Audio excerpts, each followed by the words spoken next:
এক টুকরো যদি কোনো গুজরাটের নিদর্শন দেখতে চান কলকাতায় বসে, তাহলে আপনাকে যেতেই হবে জোকার কাছে অবস্থিত স্বামীনারায়ণ মন্দিরে। আজকের এই ভিডিওতে আমরা এই স্বামীনারায়ণ মন্দিরের সমস্ত তথ্য বিস্তারিতভাবে আপনাদের সামনে তুলে ধরব।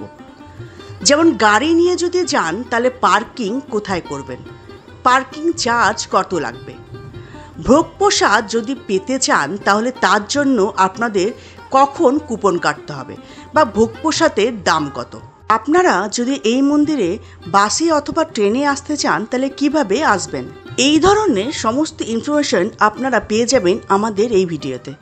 তাই আপনাদের কাছে আমি রিকোয়েস্ট করব ভিডিওটা স্কিপ না করে অবশ্যই পুরোটা দেখবেন। নমস্কার বন্ধুরা, আমি মৌসুমি আর আমি স্বর্ণ। আজকে আমরা চলে এসেছি কলকাতারই খুব কাছে একটা জোকায় অবস্থিত স্বামীনারায়ণ মন্দিরে। এখানে আজকে আমি পুরো জায়গাটা আপনাদের ঘুরে দেখাবো, পার্কিংয়ের ফেসিলিটি আপনাদের দেখাবো, ভোগ প্রসাদ দেখাবো, দর্শন কখন হয় সমস্ত কিছু ডিটেলস আপনাদের বলবো। তাই আপনাদের কাছে আমি রিকোয়েস্ট করবো ভিডিওটা অবশ্যই স্কিপ না করে পুরোটা দেখবেন।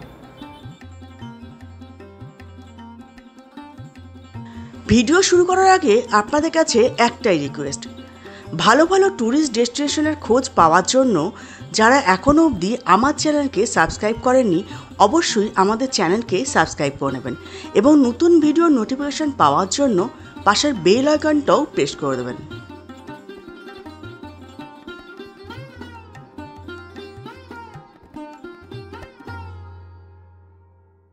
এবারে বলি বাসে করে কিভাবে আপনারা এই স্বামীনারায়ণ মন্দিরে আসতে পারবেন। স্প্ল্যানেড, হাওড়া, শিয়ালদা বা গড়িয়া যে কোনো জায়গা থেকেই ডায়মন্ড হারবার যাওয়ার যে বাস আছে সেই বাসে উঠে আমতলায় নেমে খুব সহজেই আপনারা পৌঁছে যাবেন এই স্বামীনারায়ণ মন্দিরে। আর যদি কোনো জোকাগামী বাসে আসেন তাহলে জোকাতে নেমে জোকা থেকে অটো করেও খুব সহজেই পৌঁছে যাওয়া যায় এই স্বামীনারায়ণ মন্দিরে।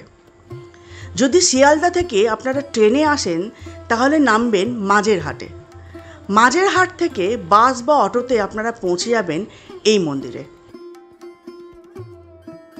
আপনারা যারা পার্সোনাল গাড়িতে কিংবা ওলা উবের এই ধরনের ভাড়া গাড়ি করে এখানে আসতে চান তাহলে ডায়মন্ড হারবার রোড ধরে বেহালা হয়ে জোকা হয়ে খুব সহজেই পৌঁছতে পারবেন এই স্বামীনারায়ণ টেম্পলে।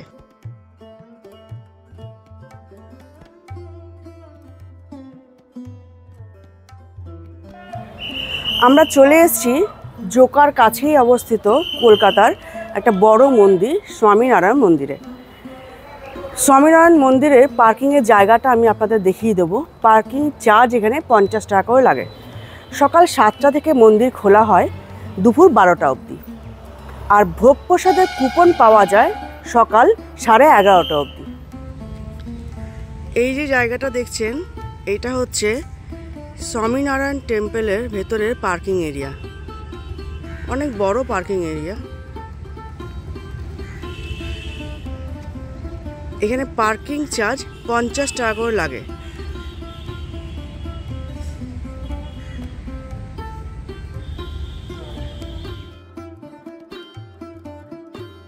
দু 2014 সালে সাধারণ মানুষের দর্শনের জন্য এই মন্দিরটি খুলে দেওয়া হয়।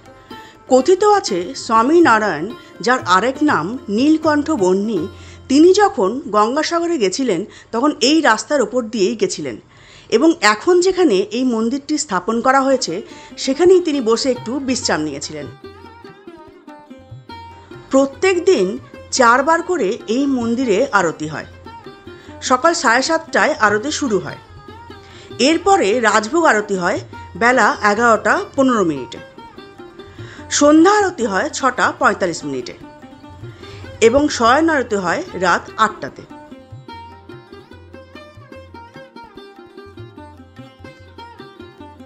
এখানে একটা কথা জানিয়ে রাখা ভালো যে এই মন্দিরের ভেতরে স্বামীনারায়ণের যে নীলকণ্ঠ বহ্নির রূপের একটা আইডল আছে সেখানে আপনারা দুধ দিয়ে পুজো দিতে পারেন। দুধ দিয়ে পুজো দেওয়ার জন্য পার হেড 25 টাকা করে চার্জ দিতে হয়।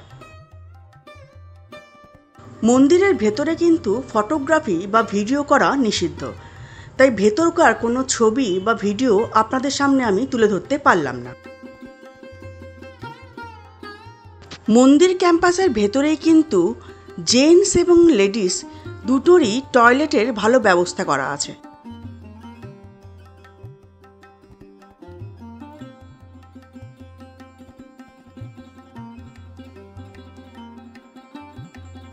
এই যে জায়গাটা দেখছেন, এখানেই দর্শনার্থীরা এই মন্দিরের ভোগ প্রসাদ গ্রহণ করেন। লাঞ্চে দুরকম ভোগ প্রসাদ পাওয়া যায়, একটা হচ্ছে খিচুড়ি যার দাম 45 টাকা, আর আরেকটা হচ্ছে মহাভোগ যার দাম 150 টাকা। তার মধ্যে রুটি বা পরোটা, ভাত, দুরকম তরকারি, ডাল, ছাঁচ, মিষ্টি এইসব কিছু থাকে।